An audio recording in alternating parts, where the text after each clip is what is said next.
Hello, I'm Regina Zona, and this is True Confessions of a Still Fabulous Diva. This is my true confession. I am fat.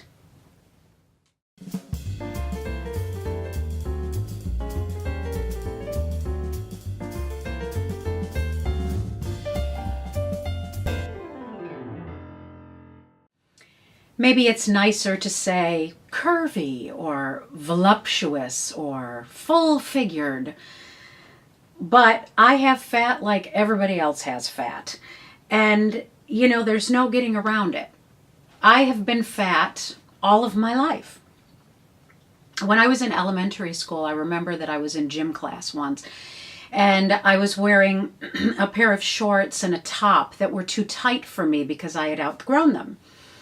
So my gym teacher pulls me aside and asks me very quietly if I had other shorts, and suggested that maybe my dad go and purchase a new gym outfit before the next class. And that's probably the first time that I ever remember being shamed or embarrassed about my weight. When I was buying school clothes when I was in 6th grade with my stepsisters, I remember that my stepsisters were buying pants that were a size 6, and I was buying pants that were a size 12. And so, of course, when we were shopping, I always felt like I had to go to, the big kids shop, and that they could go to the normal people's shop. And it was all a little uncomfortable. Of course, at that time I was going to a Catholic school, so the only things that I could actually buy for the beginning of the year clothes were khakis and white shirts. So it really wasn't all that a fabulous shopping experience all around. When I was in high school, I was cast as Maria in West Side Story, and I remember that the costumer was asking everybody their sizes. And when she got to me, she whispered to me, just so that, nobody would hear, as if she wanted to protect me from being embarrassed. She said, "What size are you, honey?" And I said out loud, "I'm a 16-18. Like, I could care less. That was my size. I didn't care. Now, of course, I look at pictures from all of those different periods of my life, and I think, man, I was skinny. Both of my parents were overweight, and they never really did discourage me from eating, although my mom often spoke about wanting to go on a diet, and my grandmother used to always tell me, you need to tell your dad that he needs to stop drinking diet soda because it's making him fat. So that was about it for my family. I remember when I was in college, I performed in a concert that my father attended. And at that point, I was about a size 22. I had a dress custom made for me, and I thought that I looked pretty fabulous. And a couple of weeks later, I was in the car with my dad, and he said to me in a very, very gentle and non-offensive way, you might want to think about losing a little weight, maybe just for your health. Of course, I was absolutely devastated to think that my dad thought that I was fat, because if I thought that he thought that I was fat, that everybody must think that I was fat. So, of course, I tried everything I could to lose weight. I went to Weight Watchers and Jenny Craig. I tried Ideal Shape and the grapefruit diet and the Atkins diet and the body type diet, the Mediterranean diet, LA weight loss. I don't even think those exist anymore. Dr. Phil's diet, and the list goes on and on and on, as it does for all fat people. We've all tried everything. I even tried to exercise, but you know what? We're not going to get into that. But here's the thing. As a teenager and as a 20-something, I was super confident. I thought I knew how to make myself good. And you know what? I didn't just think it. I did know how to make myself good. I would tell people that I knew when I walked out on stage, people would not notice my weight. They would only notice my confident attitude and then, of course, notice my voice. I was probably wrong. When I started my operatic journey, of course, I had teachers and coaches who told me that it would be easier to have a career if I lost weight. Most of them tried to say it to be supportive, and they tried to say it in an encouraging way. But it still pissed me off, and it still made me feel bad about myself. When I auditioned for the master's program at the Eastman School of Music, I was told by my teacher, who taught at that school at that time, that after my audition, the faculty was really, really excited to have me attend, and that they were going to offer me the highest paid assistantship that they could. So basically, my master's degree was going to be paid for. But when she went to the opera director and asked him what opera he was going to do to showcase me, he said that he was thinking of doing The Marriage of Figaro and casting me as Marcellina. Now, for those of you who don't know, Marcellina is the old lady character part, and she's a mezzo, a lower voice. I'm a soprano, a high soprano. So when my teacher protested to him and said, "Why on earth would you not cast her as the Countess," which is the leading romantic role, the Countess, when she's the best singer that we'll have in the program and she would do it beautifully, he said that physically I was not appropriate for the role. Needless to say, when my teacher told me this, I was absolutely, completely pissed off. And I stewed on the fact that a director in an academic program would be prejudiced against fat people when an academic program is supposed to nurture and teach and prepare the students for the real world, not punish them before they got there. Of course, he could argue that he was preparing me for the real world by treating me as they would, but that still pissed me off. In spite of this, I ended up getting accepted into the prestigious Academy of Vocal Arts on the same day that I auditioned there, and that was about a month after this whole Eastman thing happened. I won competitions, I got cast in operas, I was even cast as opera's most sexiest character, Musetta in La Boheme, at an excellent regional opera company. And I got cast as her when I was heavy. So I thought that I was above all of the discrimination. I wasn't. Before I went to sing Musetta, I decided to re-up at Jenny Craig, and I lost 60 pounds. And I felt and I looked great.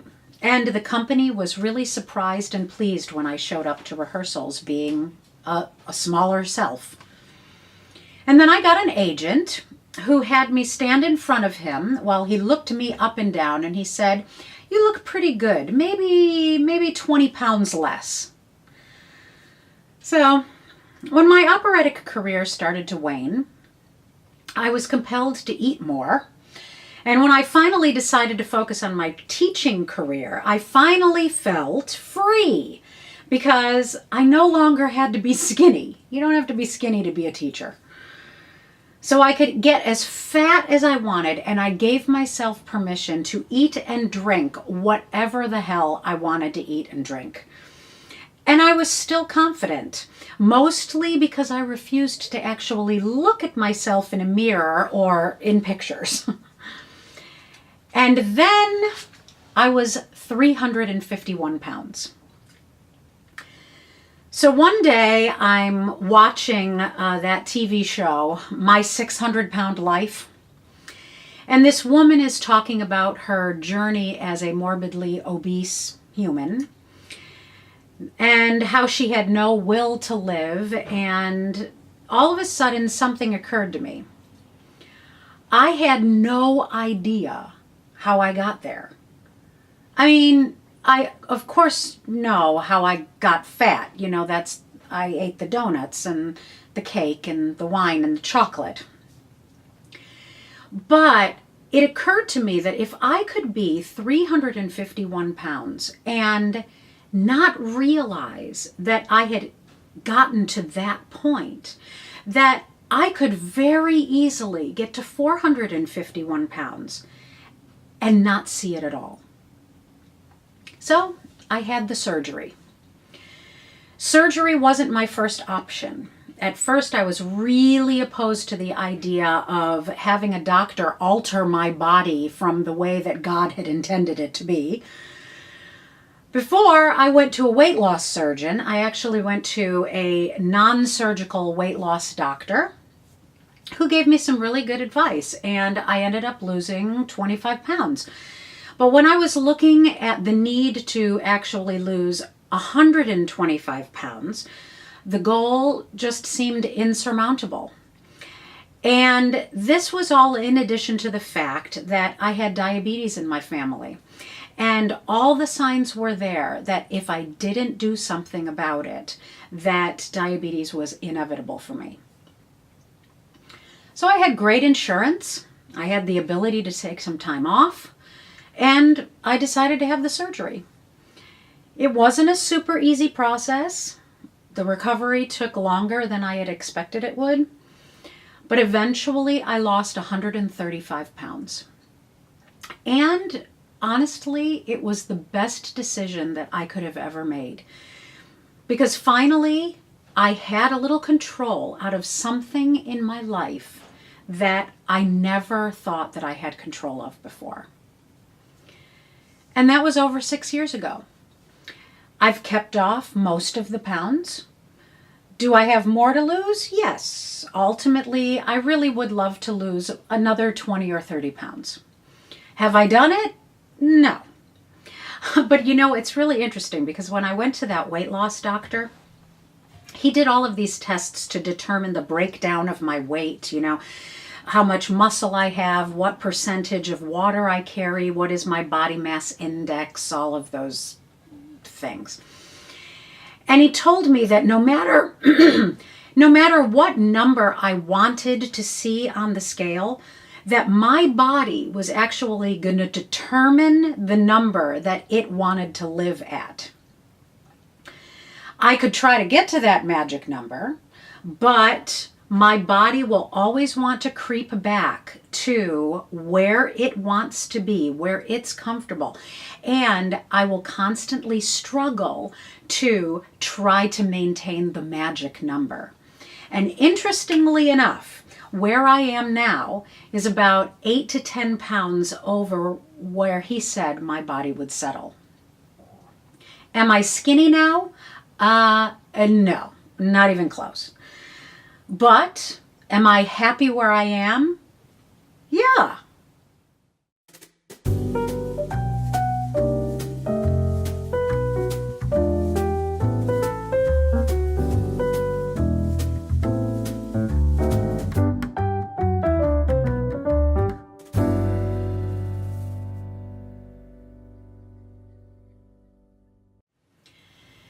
This is what I know for sure. Being fat does not define me.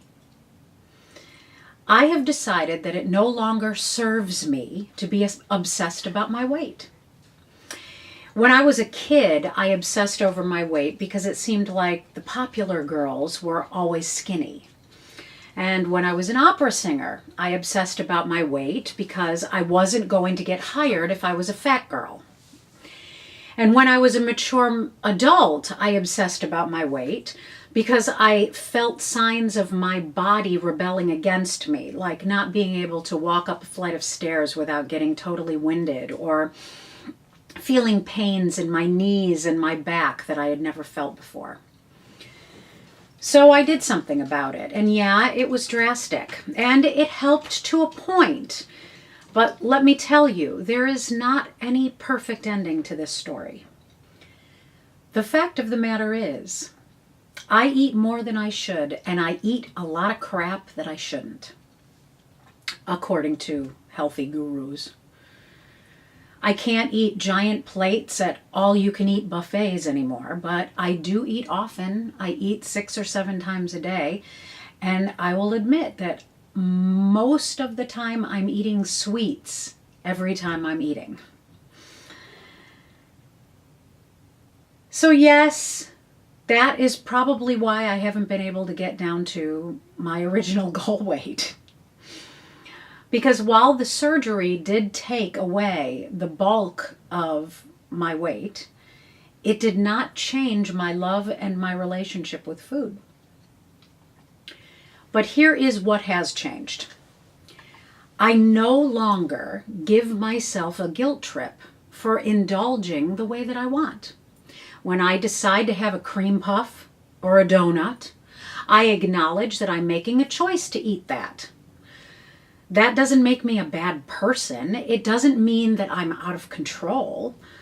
I eat it because I want it. And I realize that I have the control to make a different choice if I wanted to. And sometimes I do. I have a friend that I was hanging out with a couple of years ago. She is this gorgeous, vibrant, self-driven woman who I admire immensely. And she's a curvy woman like me. And I happened to notice one day that in every single conversation that we have, she would bring up her weight. Either she would make a self-deprecating comment, or she would talk about a new diet plan that she was on. I stopped her once and I made her aware of this, that every time we talked, her weight would always come up. And like every single woman I know, she immediately made excuses for it, saying, well, I need to lose weight for my health, or I know it would just be easier on my body if I lost weight, and, I just feel out of control. And so I suggested to her that maybe it's time to stop defining herself by her weight. She just needs to move on. Choose not to be self-deprecating. Choose not to think about it. Eat what you want and not feel guilty about it, because that's what you want to eat. And of course, she continued to try to make excuses, but I pointed out something else to her. The negative energy that is created by her judging herself is more harmful to her than her weight. She is digging herself into an emotional hole, and that will be more and more difficult to climb out of. The more that you beat yourself up, the more that it undermines your confidence, which will affect everything in every other part of your life. Now look, I want to clarify things here. I am not saying that everyone should just go out and binge eat whatever they want, for the rest of their life. I'm not saying that paying attention to your weight is bad for you. Of course, I'm not saying that. Being healthy is absolutely paramount. But what I'm saying is that your weight does not define who you are. Your desire to eat a donut instead of a carrot does not mean that you are not a worthy human being. You are who you are, and what you look like in the mirror or what number pops up on the scale is not who you are. What I do suggest is that you simply make a conscious effort to pay attention. Pay attention not only to what you eat, but what you say to yourself. So when you pick up that donut, say to yourself, I am choosing to eat this donut, and I'm going to enjoy it. And then enjoy it. And then maybe the next time you decide that you want to pick up the donut, you'll be present and you'll say, I don't need this donut right now. And then maybe you'll choose something that has a few less calories. And if not, that's okay. Just be conscious. And then there is no reason to feel guilty about it. Because if you're conscious, then you can make a choice. And sometimes you'll choose to make a better choice. Now, let me also clarify one thing. I am not one of these fat-loving, body, beautiful, positive thinking people. I mean, I do believe in positive thinking, and I'm thoroughly against shaming oneself for their weight and the way that they look. But you will not see me on Instagram in a bikini touting how gorgeous my cellulite is. It isn't going to happen, so don't look for it. But what I do love is something that plus-size supermodel Ashley Graham said when she was talking about how her mother used to talk to her as a little girl. When Ashley was judging herself for being thicker than any of the girls, her mother told her that those curves, those thick thighs, that cellulite, those things are in her DNA. And without those things, she would not be a member of that family because that is in the DNA of her family. And I thought, what a perfectly fabulous and empowering thing to say to a young girl. So your fatness is not a character flaw. I'm going to say that again. Your fatness is not a character flaw. And it's time to stop thinking of it as such.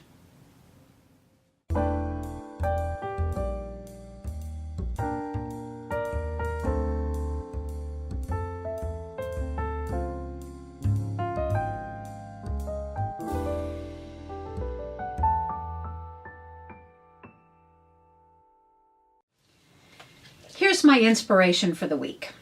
As I was scrounging around the internet trying to find a great motivational quote for this podcast, I happened upon a blog by Connie Andrea Trowbridge. She wrote an article for the Huffington Post called "Just Effing Eat Already" on overcoming food and diet obsession.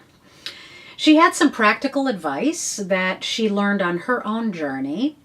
And the first piece of advice that she had was this: practice gratitude. Focusing on my strengths and not what I perceived as faults really helped to begin that mindset shift. I stopped obsessing over the body I wanted to have and instead focused on the great things about the body I already had. Well, that's pretty good. Thanks so much for listening. I really am grateful for you for being part of this journey with me. Next week, my next confession is I finally got my money shit together. And remember, the only response to the question, how are you, is fabulous.